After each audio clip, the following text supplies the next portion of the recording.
Okay, so if your house is anything like mine, you might have a smart AC unit, maybe a smart dishwasher, perhaps a dehumidifier kicking around. And chances are you're dealing with what some people call app sprawl. One app for this, another for that. It's just digital clutter, really. It kind of undermines the whole point of simple, connected living. So today, we're going to try and cut through some of that noise. We're focusing on one specific attempt to unify things, the Emma Smart Home app. We're really digging into how this one application tries to, well, simplify the complexity of managing a whole house full of connected gadgets, often from different brands too. Yeah, and what's really interesting here, I think, is this isn't just, bundling apps together. This system, it's developed by Ideology and actually won a Red Dot Award back in 2023 for design and user experience. And that award, well, it tells you something, right? It suggests they must have tackled some real pain points, things that older interfaces just didn't get right. So our mission today is pretty straightforward. Let's quickly pull out the core value, the really distinctive features of this system. Let's figure out what makes it more than just like a fancy remote control folder. Right. And just so you know, we're getting our info. We're drawing insights directly from the app's official feature list.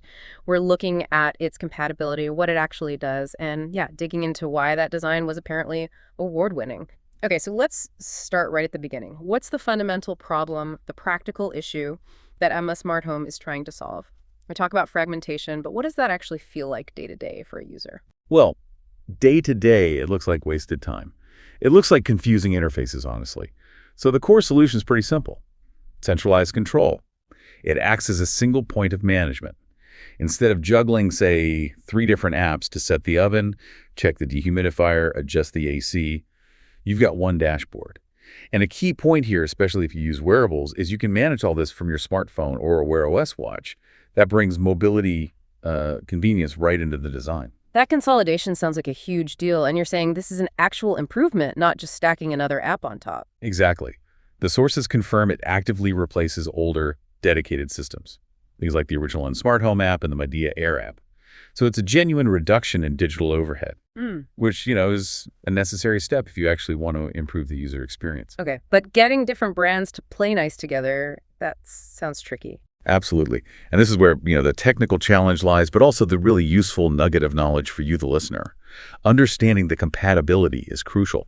This app supports appliances from, 7 major names: Medea, Eureka, Pelonis, Comfy, Master Kitchen, Arctic King, and MDV. Wow, 7 brands. That's quite a list. How hard is it, technically speaking, to get things like, say, a vacuum cleaner and maybe a big commercial AC unit, possibly from different labels within that group, to actually talk the same language inside one app? Well, that's the technical magic they had to perform, right? These aren't just logos slapped on. They represent different types of appliances, probably manufactured with different priorities. So the insight here is they must be using some kind of shared underlying infrastructure, maybe an API layer or a specific protocol that this whole family of manufacturers uses, something built to sort of normalize the huge amounts of data these devices generate. It's that unified backend that lets the front-end app control everything seemingly seamlessly. Okay, makes sense. And what kinds of devices are we actually talking about here? Is it mostly the big stuff like air conditioners, or does it really cover the whole house? It pretty much spans the whole house. You've got climate, cooking, cleaning, the whole range. We're talking air conditioners, vacuum cleaners, dehumidifiers, fans, ovens, washers and dryers, even dishwashers. If you step back a bit, what it's really doing is managing 3 core home functions: climate control, appliance operation, and air quality or cleaning. But consolidating everything, I immediately think about a single point of failure. Like, if the M Smart Home server goes down or maybe my Wi-Fi flakes out, am I suddenly locked out of starting my washing machine remotely? That's a great question, a really critical one. And yeah, it's kind of the necessary trade-off you make for that consolidation. While the app offers amazing convenience, you're accepting that potential risk in exchange for unification. Now, the devices themselves, you still have manual controls, obviously. But for the smart stuff, the automations, the remote checks, you're now depending on this one platform. And that leads us straight into something you, the listener, should definitely be aware of: vendor lock-in. Because while the app supports 7 brands, the flip side of this high-level consolidation is, well, it encourages you to buy only from these brands for future smart appliances, doesn't it? That's a really important point to consider. So moving beyond just the basic on-off controls, where does this app actually deliver real, operational efficiency or insights for the user? Yeah, this is where it moves past being just a fancy remote, right? The sources talk a lot about helpful automations. And we're not just talking simple timers here. Users can apparently set up quite sophisticated rules based on conditions. The examples given are sort of classic, like turn the AC on when it gets hot outside. But the real power is in customizing that. Like, could you set a dehumidifier to turn off when, say, the power grid signals peak demand? Or is it just limited to the device's own sensors right now? Well, right now, the examples in the source material focus on triggers like time, temperature, and location geofencing. So turning the AC on when you're 5 minutes from home, that kind of thing. But the underlying infrastructure, that's the key nugget here. It's definitely there to expand on that. Once all these devices are talking to the same central hub, they can potentially share data. Imagine like the oven telling the ventilation fan to turn on, or the washing machine delaying its cycle until your home energy monitor says it's off-peak rates. That really shifts the system from just reacting to things to proactively managing the home efficiently. Okay. And while those automations handle the background stuff, you still need manual control sometimes. So the remote control feature gives you that ability to manage things before you even get home. And paired with that, there's voice control. It integrates with Amazon Alexa, Google Assistant, and Siri. Having that universal compatibility across the big voice assistants, that's pretty much essential today, isn't it? Absolutely. It's table stakes now. And, often the real frustration with smart appliances isn't the control itself, it's knowing what's actually happening. We need that real-time status without walking over to check the machine. So the appliance status monitoring is crucial. The source mentions practical things like checking exactly how much time is left on your laundry cycle or viewing the current air quality reading from your air purifier. Think about it, that feeling of walking all the way to the laundry room just to find out the washer still has 13 minutes left, that little friction point, gone. Yeah, that convenience factor is definitely what makes these things stick. And it goes for alerts too, right? The notifications, getting instant alerts for important stuff, like maybe the fridge door being left open saves energy, or just knowing when the oven's done cooking, it's about safety and convenience. Exactly.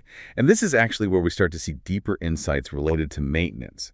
The app isn't just about making you comfortable. It seems geared towards making the appliances themselves last longer and work better. We see this with the automated diagnostics. This is where Media, or Adiology, likely leverages its own proprietary data. Instead of just flashing some generic error code, the app often gives specific maintenance tips, particularly for complex things like air conditioners, aimed at optimizing their long-term performance. That sounds like more than just customer service. It's almost like predictive maintenance built right into the software. What kind of proprietary data are we talking about there? Well, the insight here is likely their ability to collect and analyze operational data that, a regular consumer would never see or understand. For an AC unit, maybe they're tracking compressor health metrics, internal pressure readings, maybe even vibration patterns over time. So when the system spots a pattern deviating from the norm, it can proactively send a maintenance alert, not just a, hey, I'm broken, signal. This really shifts appliance ownership, doesn't it? From reactive repairs to potentially preventative care, which could save you money on expensive items in the long run. Wow, that level of proactive integration is pretty impressive. Okay, but let's shift gears a bit. The interface itself, the app, won that Red Dot Award in 2023. Awards like that, they aren't just for having lots of features, they recognize excellence in how humans interact with the tech. So what specific things make the MS Smart Home interface intuitive enough to actually win an award? Yeah, the award really signals that they probably nail the simplification of complex tasks. Think about setting up a new Wi-Fi device or figuring out an error code. That stuff is notoriously frustrating. The Red Dot suggests they managed to streamline those exact hurdles into something visually clean, something easy to use. And the core design element mentioned is the use of customizable device cards right on the home screen. Okay, customizable cards. Why is that better than, say, a traditional app menu list? Well, it tackles that fragmentation problem visually.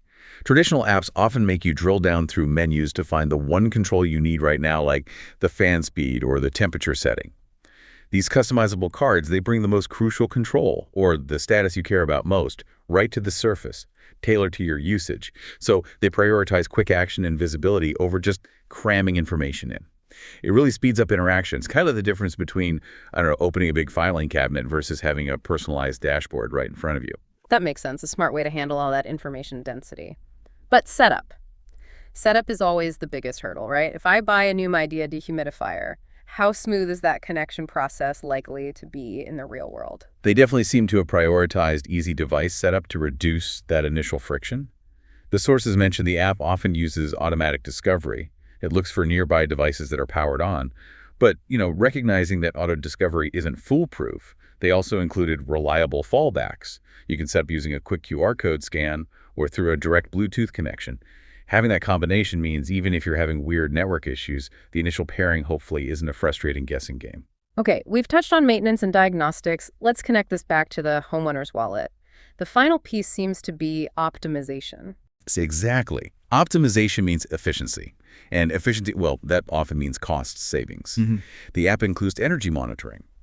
And this isn't just a gimmick. It seems to provide actual tracking tools, tools to monitor and hopefully optimize the energy consumption of all your connected devices. Just being able to see, side by side, how much energy your washer uses compared to your AC unit. That allows you to make informed choices about how and when you use them. And that's arguably one of the most valuable long-term features for anyone trying to manage their utility bills, wouldn't you say? Absolutely. So let's try to wrap this up. If we zoom out, what are the key takeaways for you, the listener? It seems the SmartHome app represents a pretty successful push towards centralized single app control, covering a surprisingly wide range of brands within its ecosystem. And it's winning design awards likely because it tackles those common friction points: setup, monitoring, even maintenance, not just the basic remote functions. Yeah, and if we look at the bigger picture here, this app is essentially unifying management for cooking, climate control, and cleaning appliances, all under one apparently well-designed interface, replacing what could have been, a messy collection of separate tools. It presents a compelling model for how multi-brand consolidation can work, provided, of course, that you accept those inherent trade-offs we talked about: vendor dependency and platform centralization. And that deeper integration, the diagnostics, the energy monitoring alongside just basic control. It suggests this app is evolving, right? It's moving beyond just being a remote control. It's becoming more like a mandatory home efficiency and appliance health manager, which raises an interesting final thought for you to consider. As systems like SmartHome gather all this critical maintenance data you might not get anywhere else, does this make the app not just convenient but actually essential, potentially even mandatory for getting the most out of your appliances and keeping them running well long term? Something to definitely ponder as you navigate the ever-evolving smart home landscape.